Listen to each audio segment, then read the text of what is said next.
নমস্কার, হিন্দু এপিক চ্যানেলে সবাইকে স্বাগতম। মহাভারত সিরিজের আগের এপিসোডে আমরা জেনেছি গুরু দ্রোণাচার্যের এবং কুলগুরু কৃপাচার্যের কাছ থেকে কৌরব এবং পাণ্ডব ভাইয়েরা অস্ত্রবিদ্যা ও নানান শিক্ষা গ্রহণ শুরু করেছিলেন। তারা এক একজন এক একটি অস্ত্র চালনাতে দক্ষ হয়ে ওঠেন। কৌরব ও পাণ্ডবদের অস্ত্র শিক্ষা যখন শেষ হলো, গুরু দ্রোণাচার্য ধৃতরাষ্ট্রের কাছে গিয়ে জানান যে আপনি অনুমতি দিলেই রাজকুমাররা নিজ নিজ অস্ত্রবিদ্যা প্রদর্শন করবেন। ধৃতরাষ্ট্র সম্মতি দিলে দ্রোণাচার্যের নির্দেশ অনুসারে বিদুর সমতল স্থানে বিশাল রঙ্গভূমি নির্মাণ করালেন। এসে পৌঁছল সেই নির্দিষ্ট দিন, যেদিন রাজকুমাররা নিজেদের অস্ত্রবিদ্যার প্রদর্শন করবেন। সমগ্র কুরুবংশের সমস্ত নর নারী উপস্থিত হলো সেই রঙ্গভূমিতে। নানা দেশ থেকে আগত দর্শকদের কোলাহলে ও বাদ্যধ্বনিতে সেই সভা মহাসমুদ্রের মতো গর্জন করতে শুরু করল। দ্রোণাচার্য সাদা বসন পরিধান করে পুত্র অশ্বত্থামার সঙ্গে রঙ্গভূমিতে এলেন। ব্রাহ্মণরা মন্ত্র উচ্চারণের মাধ্যমে মঙ্গল আচরণ করলেন। জ্যেষ্ঠ ভ্রাতা যুধিষ্ঠিরকে দিয়ে শুরু হলো অস্ত্রশিক্ষা প্রদর্শন। জ্যেষ্ঠানুক্রমে সব ভাইয়েরা নিজ নিজ বিদ্যা প্রদর্শন করতে লাগল। যেহেতু দুর্যোধন আর ভীম একই দিনে জন্মগ্রহণ করেছিলেন, তাই তারা দুজন একই সঙ্গে নিজেদের অস্ত্রবিদ্যা প্রদর্শন করা শুরু করল। পরস্পরের প্রতি বিদ্বেষযুক্ত দুই ভাই দুর্যোধন ও ভীম গদা হাতে মত্ত হাতির মতো গর্জন করতে শুরু করল। রঙ্গভূমিতে কি ঘটছে তার বিবরণ বিদুর ধৃতরাষ্ট্রকে নিজে মুখে শোনাচ্ছিলেন। দর্শকদের দল দুভাগে বিভক্ত হয়ে গেল। কখনো ভীমের জয়, আবার কখনো কুরুরাজ দুর্যোধনের জয়। এরকম গর্জনে রঙ্গভূমি গর্জিত হতে লাগল।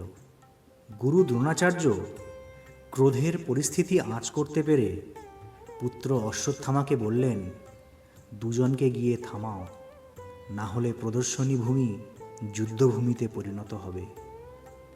অশ্বত্থামা উদ্যত হয়ে ভীম ও দুর্যোধনকে শান্ত করলেন। সমস্ত বাদ্যধ্বনি থামিয়ে গুরু দ্রোণাচার্য বজ্রকণ্ঠে ঘোষণা করলেন, যিনি আমার পুত্রের চেয়ে প্রিয়, সর্ব অস্ত্র বিশারদ, সেই অর্জুনের শিক্ষা আপনারা দেখুন। দর্শকরা উৎসুক হয়ে অর্জুনের প্রশংসা করতে লাগলেন। অর্জুনের কৌশল প্রদর্শনীতে মুগ্ধ হয়ে উন্মত্ত দর্শক রঙ্গভূমিতে যেন ভূমিকম্পের সৃষ্টি করল।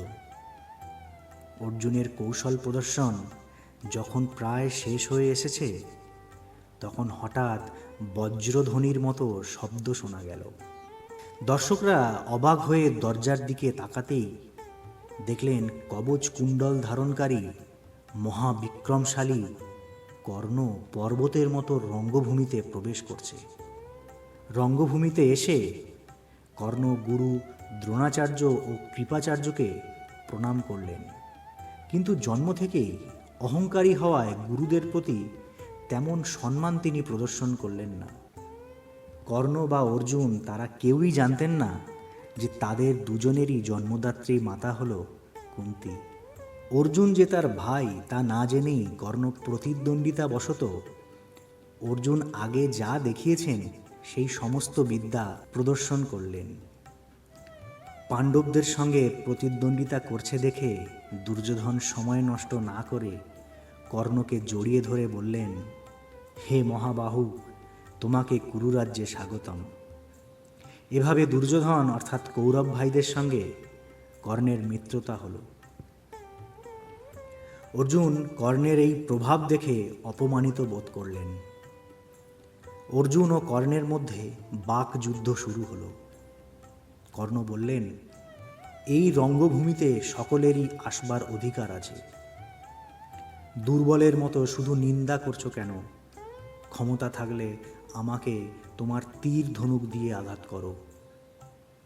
আজ গুরুর সম্মুখেই তার প্রিয় শিষ্যের শিরচ্ছেদ করব, এই বলে কর্ণ যুদ্ধে অবতীর্ণ হলেন। কৌরব ভাইয়েরা কর্ণের পক্ষে গেলেন। গুরু দ্রোণাচার্যের আজ্ঞা নিয়ে অর্জুন ও তার ভাইয়েরা রঙ্গভূমিতে অবতীর্ণ হলেন। রঙ্গভূমি দুই পক্ষে বিভক্ত হওয়ায় পরিবারের স্ত্রীদের মধ্যেও দ্বৈধ ভাব উৎপন্ন হল। ইন্দ্র ও সূর্য নিজ নিজ পুত্রকে দেখতে আসলেন। অর্জুনের উপর মেঘের ছায়া এবং কর্ণের উপর সূর্যের কিরণ পড়ল। দুই পুত্রকে সশস্ত্র দেখে কুন্তী বিভ্রান্ত হয়ে পড়লেন। কৃপাচার্য যুদ্ধ শুরুর আগে কর্ণকে উদ্দেশ্য করে প্রশ্ন করলেন, কুরু বংশজাত অর্জুন তোমার সঙ্গে অবশ্যই যুদ্ধ করবে, কিন্তু তার আগে তুমি তোমার কুল গোত্রের পরিচয় দাও। তুমি বলো তুমি কোন রাজবংশের ভূষণ।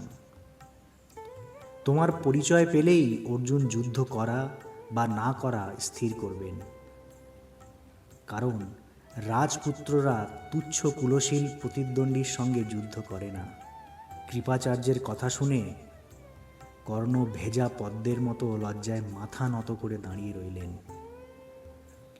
পরিস্থিতি সামাল দিতে দুর্যোধন এগিয়ে এসে ঘোষণা করলেন, অর্জুন যদি রাজা ছাড়া অন্য কারো সঙ্গে যুদ্ধ করতে প্রস্তুত না হন, তবে আমি কর্ণকে অঙ্গরাজ্যে অভিষিক্ত করছি। কর্ণকে সোনায় মোড়া আসনে বসিয়ে রাজার পদে অভিষিক্ত করা হলো। এমন সময় কর্ণের পালক পিতা অধিরথ এসে কাঁদতে কাঁদতে কর্ণকে জড়িয়ে ধরলেন। রঙ্গভূমিতে উপস্থিত সবাই বুঝতে পারল যে কর্ণ এক নীচ বংশজাত। ভীম হেসে উঠলেন এবং নিন্দা করে কর্ণকে উদ্দেশ্য করে বললেন, সুতপুত্র, তুমি অর্জুনের হাতে মরবারও যোগ্য নও। কুকুর যেমন যজ্ঞের প্রসাদ খেতে পারে না, তুমিও তেমন অঙ্গরাজ্য ভোগ করতে পারবে না। ক্রোধে কর্ণের চোখ লাল হয়ে গেল। দুর্যোধন এগিয়ে এসে ভীমকে বললেন, তোমার এমন বলা উচিত হয়নি। তুমি নিশ্চয়ই জানো দ্রোণাচার্য কলসি থেকে এবং কৃপাচার্য তীরের অগ্রভাগ থেকে জন্মগ্রহণ করেছেন। তাছাড়া তোমাদের 5 ভাইয়ের জন্মবৃত্তান্ত আমি জানি।